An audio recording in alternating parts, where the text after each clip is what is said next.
Well, US President Donald Trump has officially withdrawn the US from the Paris climate deal for a second time, marking a significant shift in the country's stance on global climate efforts. This move actually isolates the US alongside countries like Iran, Libya, and Yemen as the only nations outside the 2015 accord aimed at limiting global warming to 1.5 degrees Celsius above pre-industrial levels. Now, Trump, who has long been skeptical of climate change, signed the executive order in front of supporters at Washington's Capital One Arena. You must note that the US remains the world's second largest emitter of greenhouse gases, and critics are arguing that this withdrawal will weaken global climate efforts. Former climate negotiator Paul Watkinson actually warned that the timing is critical, with global warming projected to exceed 3 degrees Celsius by the century's end, risking severe environmental impacts. For American citizens, January 20th, 2025 is Liberation Day. Today, I will sign a series of historic executive orders. With these actions, we will begin the complete restoration of America and the revolution of common sense. It's all about common sense. First, I will declare a national emergency at our southern border. All illegal entry will immediately be halted, and we will begin the process of returning millions and millions of criminal aliens back to the places from which they came. And I will send troops to the southern border to repel the disastrous invasion of our country. The golden age of America begins right now. During every single day of the Trump administration, I will very simply put America first. The vicious, violent, and unfair weaponization of the Justice Department and our government will end. In the past 8 years, I have been tested and challenged more than any president in our 250-year history, and I've learned a lot along the way. The journey to reclaim our republic has not been an easy one, that I can tell you. Those who wish to stop our cause have tried to take my freedom and indeed to take my life. Just a few months ago in a beautiful Pennsylvania field, an assassin's bullet ripped through my ear. But I felt then, and believe even more so now, that my life was saved for a reason. I was saved by God to make America great again. This week, I will also end the government policy of trying to socially engineer race and gender into every aspect of public and private life.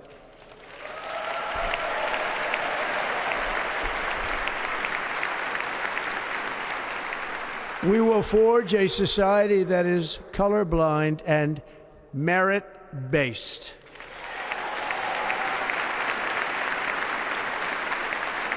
As of today, it will henceforth be the official policy of the United States government that there are only two genders, male and female. The United States, I mean, think of this, spent more money than ever spent on a project before and lost 38,000 lives in the building of the Panama Canal. We have been treated very badly from this foolish gift that should have never been made, and Panama's promise to us has been broken.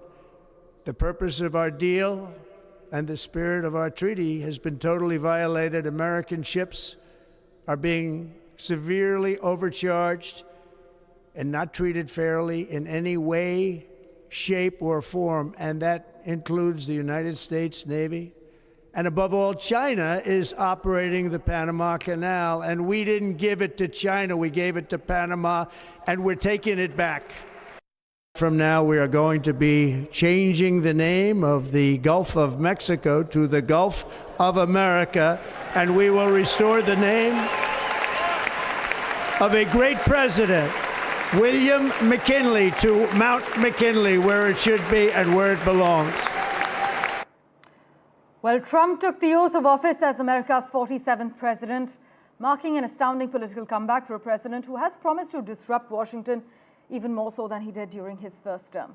We have with us Voice of America's Chris Casquejo. Chris, thanks so much for making time for us. Now take us through all the day one executive actions Trump has announced and signed so far.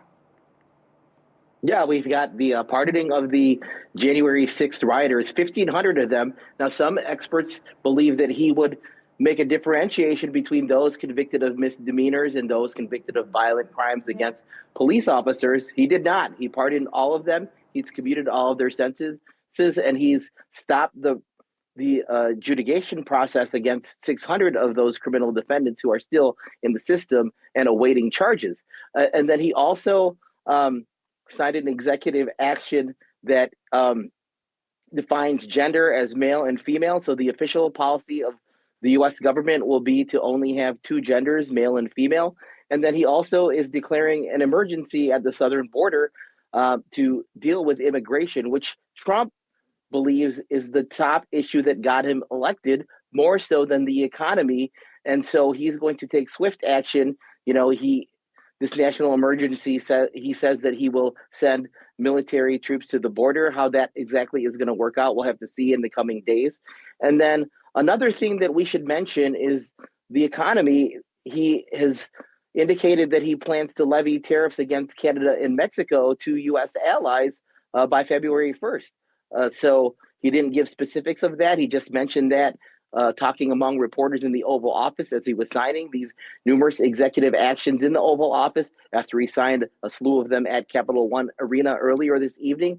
So, yeah, he's already off to a fast start, delivering on what he says are the promises he made during the campaign.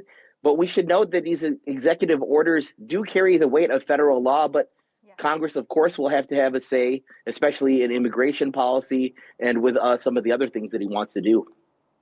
Chris, also, as Trump said, one of his biggest regrets of his first term was about people he hired tried to block his norm-shattering and, in some cases, dangerous ideas. Are we now seeing a stark difference this time around, and how are Americans seeing these new changes? Yeah, this time Trump has surrounded himself with loyalists, but he did have some traditional picks. You know, his pick for Secretary of State, the top diplomat, you know, and the architect of his foreign policy, sailed through tonight with confirmation, and he's actually going to host a meeting of the foreign ministers of the Quad tomorrow. So the Trump foreign policy is off to a start with this meeting of the Quad foreign ministers tomorrow. And Pam Bondi, who is also seen as more of a traditionalist as Attorney General, she has yet to be confirmed.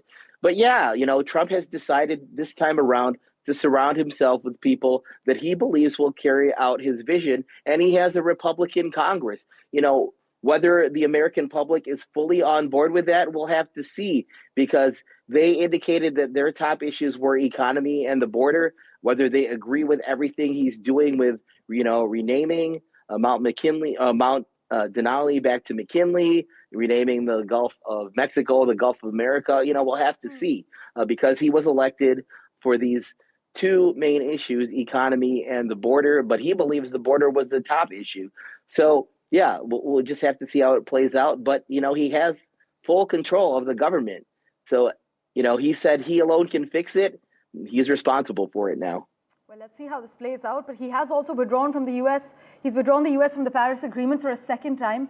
Chris, how will this decision place the U.S. in the global climate conversation now? And what does it actually mean for international cooperation on climate change? Well, it means the U.S. is not going to take part in any of these accords, any of the standards that were set by Paris. And, you know, really, it just reaffirms that Trump's view that climate change is not a serious issue, or that man-made climate change is not to blame, you know. So, and of course, he's also reversed the EV mandate that for electric vehicles that was in place under his predecessor, Joe Biden. Yes. So it's very clear that, you know, he favors a fossil fuel approach, you know, burning coal, drilling, drill baby drill. So he's not very committed to any of the things that climate activists, you know, really want to change. Right. Meanwhile, his tax cuts, it's no secret, they have benefited the ultra-wealthy in the past. Do you think his second term will see more policies designed to serve billionaires? And how might this affect ordinary Americans? Well, there's the school of thought that tax cuts will spur the economy because it'll spur innovation and, more investment and companies will hire people. But, critics say that's a trickle down approach, and it was criticized during the administration of President Reagan and other previous Republicans. And yeah, it's important to note that those tech CEOs, Mark Zuckerberg, Elon Musk, Sundar Pichai of Google, Tim Cook of Apple, they had better seats at the inauguration than some of Trump's incoming cabinet members. Absolutely. So it's very clear that, they supported him. They don't want him to regulate their companies as much as they saw in the past administration. And he's already taking executive action to delay the ban on TikTok and the government forcing its sale from the Chinese ownership to a U.S. company.